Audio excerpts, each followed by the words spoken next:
नाज़रीन, आज इमरान खान साहब का एक केस लगा हुआ था 9 मई के हवाले से।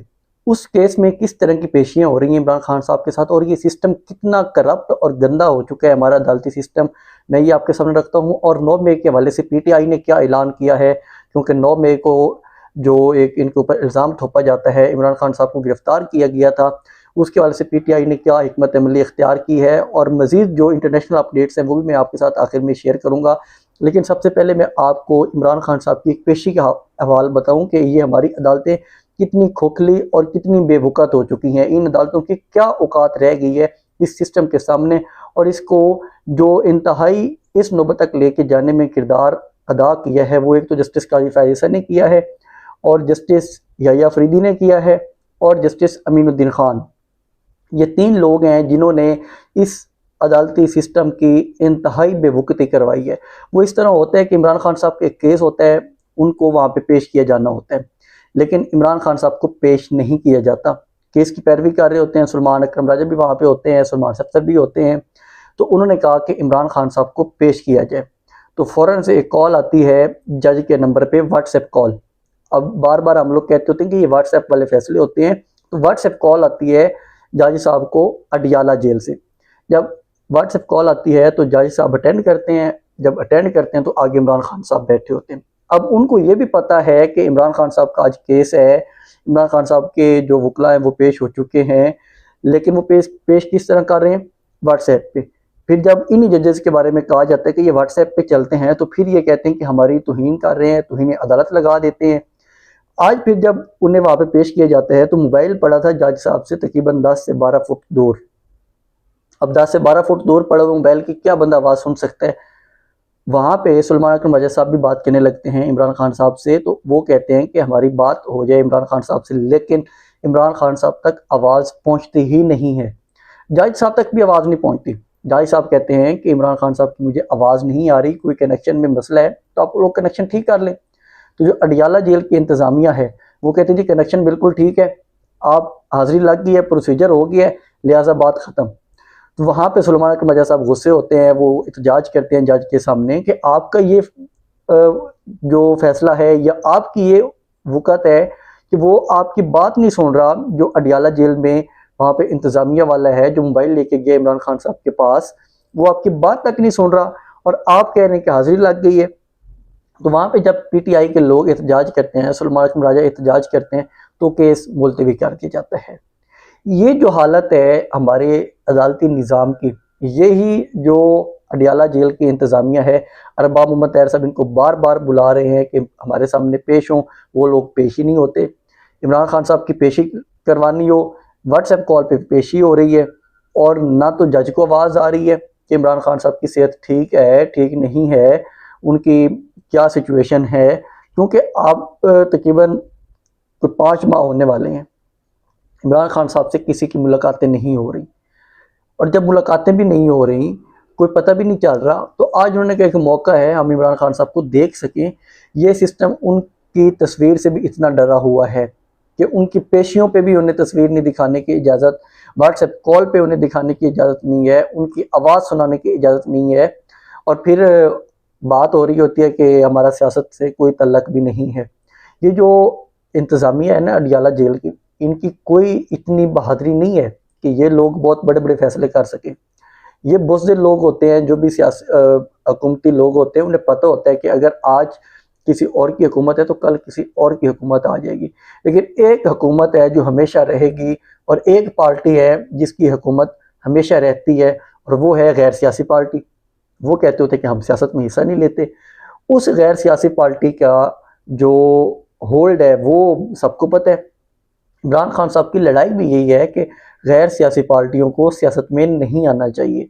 तो अब जो यहाँ पे इस किस्म का अदालतों के साथ रवैया इख्तियार किया जा रहा है, तो ये अदालती निज़ाम का बिल्कुल कोलैप्स है। हामिद खान साहब भी एक और दावा कर रहे थे कि जो जजेस जिनका ट्रांसफ़र किया गया है, मोहसिन अख्तर कियानी, अरबाब मोहम्मद ताहिर का तो रुक किया था, जैसे समर रिफत और बाबर सितार, इन 3 लोगों का जो ट्रांसफ़र किया गया है, वहाँ पे जस्टिस याह्या खान ने कहा था कि इनकी जगह पे यहाँ पे वही जज आएंगे ट्रांसफ़र होके, नई भर्तियाँ नहीं होंगी।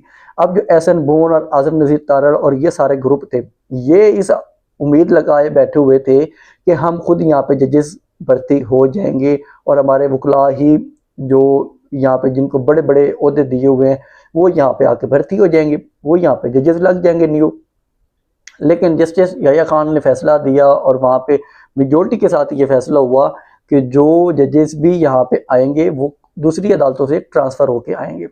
यहाँ पे अब अदालतों में जो चैम्बर्स बने हुए हैं या वकला के जो चैम्बर्स हैं उनमें अब बड़ी बेचैनी पाई जा रही, क्योंकि उन्होंने तो अपनी शेरवानियाँ सिलवा के रख ली थी, अपने पेंट कोट सिलवा के रख लिए थे कि अब तो हम बनने जा रहे हैं, जज बनने जा रहे हैं। तो अब उन लोगों ने भी एहतजाज करना शुरू कर दिया।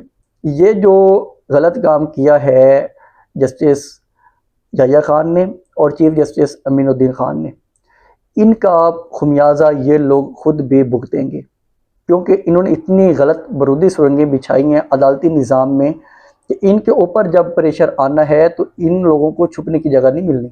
यही वकला होंगे जो इनके खिलाफ खड़े होंगे और इनको कहेंगे कि आप बिल्कुल गैर कानूनी बैठे हुए हैं यहाँ पे, लेकिन यहाँ पे जो इनको लेके आने वाले हैं वो हमेशा रहते हैं। तो इस वजह से इनको डर नहीं है, क्योंकि ये कहते हैं कि हमें तो वो लेके आए जो सबको लेके आते हैं। तो हामिद खान साहब कह रहे हैं कि अब ये वाले जो वकला हैं, चैम्बर्स हैं, वो ये कोशिश कर रहे हैं कि हम अपने जजेस भर्ती करवा लें। ये मेरिट रह गया अदालतों में, ये फैसले होंगे अदालतों में कि वकला जो हैं अब वो कोशिश कर रहे हैं कि हम अपना कोई जज भर्ती करवा लें जो आगे जाके हमें फ़ायदे दे, हमारे हक़ में फ़ैसले करे। तो इस किस्म की अब नौबत आ चुकी है एक अदालती निज़ाम की जो कोलैप्स हो चुका है। अब ये प्रेशर बनाएंगे, क्योंकि जो बैठे हुए हैं जुडिशल कौंसल है उसमें अक्सरियत तो इन्हीं लोगों की है। जो एग्जेक्टिव है, हुकूमत है, आज़म नज़ीर तारड़ हो गया, पीपल्स पार्टी हो गई, स्पीकर असम्बली का एक रुकन होता है, चेयरमैन सेनेट का एक रुकन होता है, अक्सरियत तो इन्हीं लोगों के पास है। तो जब इन लोगों के पास अक्सरियत है तो ये लोग अपने जज लेके आएंगे। एक बंदा कहेगा कि 2 जज हमारे लेके आ जाएं, एक कहेगा कि 1 जज हमारा लेके आ जाएं। तो इस तरह ये अदालती बंदरबांट होगी। अदालती निज़ाम पे बस बंदा फातह खान नहीं कर सकता है कि ये इतना गंदा निज़ाम हो चुका है पाकिस्तान की अदालतों का, इतनी बेवकूफ़ी हो चुकी है। गरीब बंदा क्या यहाँ पर मेरिट फैसला लेने जाए मेरिट के ऊपर, वो तो क्या काम करेगा, कोई हुकूमती बंदा पकड़ेगा और कहेगा कि आप इस जज के पास पहुँच जाएँ, या कोई गैर सियासी पार्टी पकड़ेगा और कहेगा कि मेहरबानी करें इस जज को कहें कि हमारे हक़ में फ़ैसला कर दे।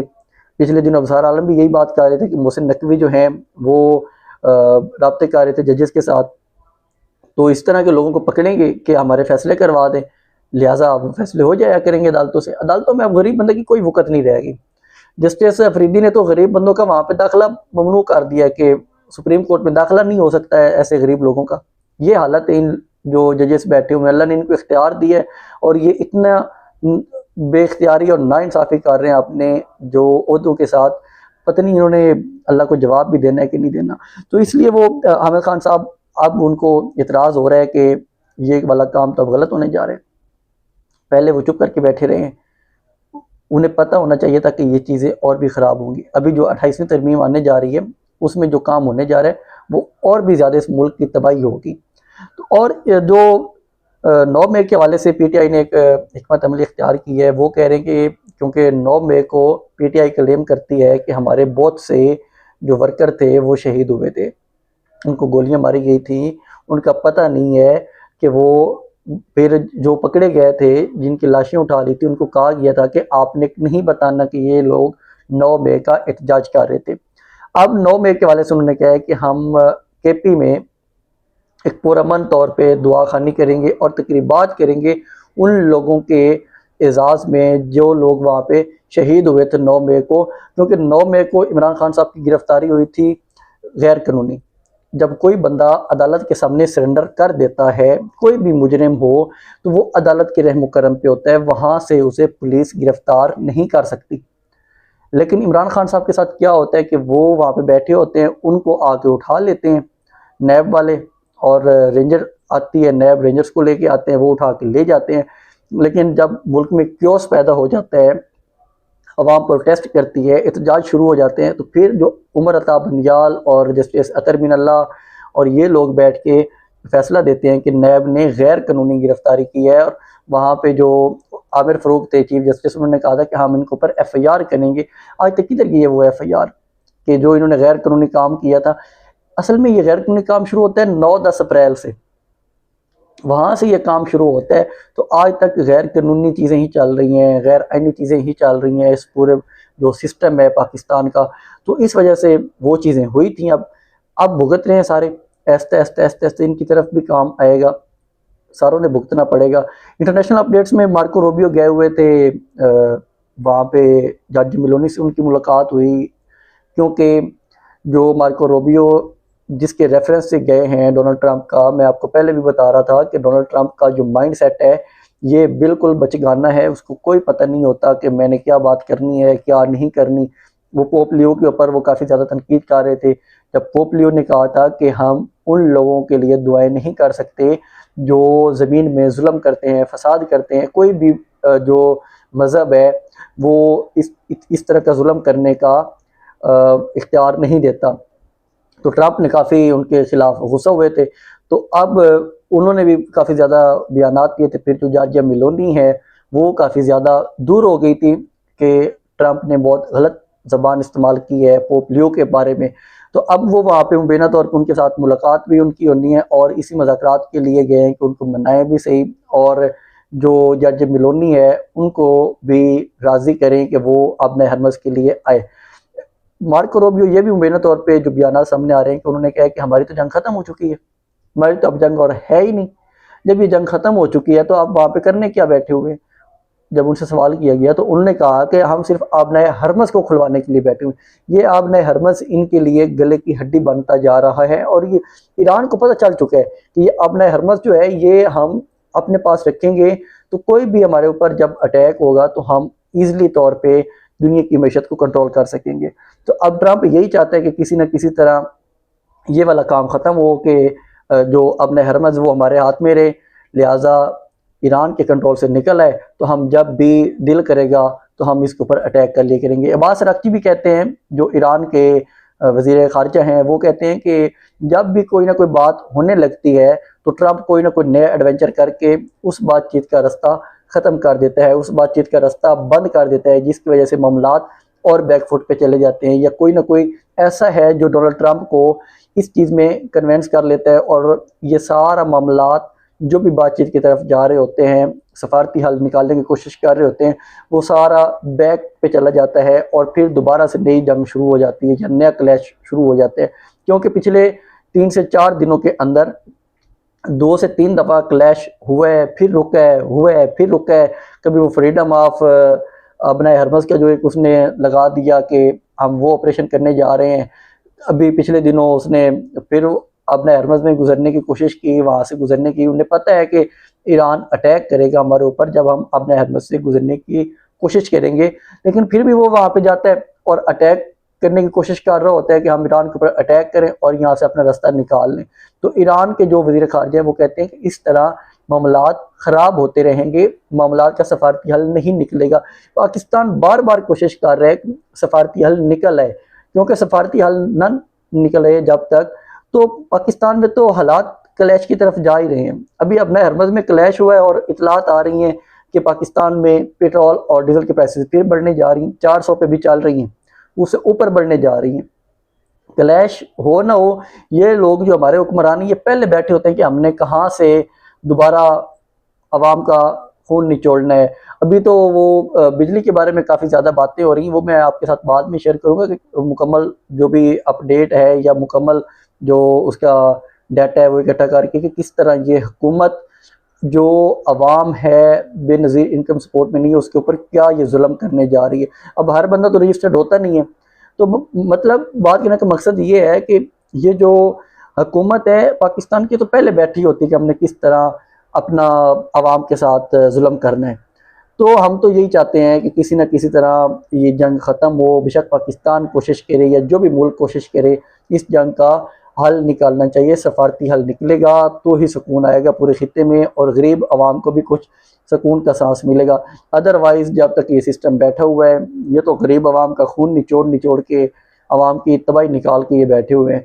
तो इसके साथ ही मुझे इजाज़त दें, मज़ीद अपडेट्स भी हम आप लोगों के साथ शेयर करेंगे, तो चैनल को सब्सक्राइब ज़रूर कर लिया करें। यहाँ पे हम आप लोगों के साथ अपडेट्स शेयर करते रहते हैं। अल्लाह हाफ़िज़।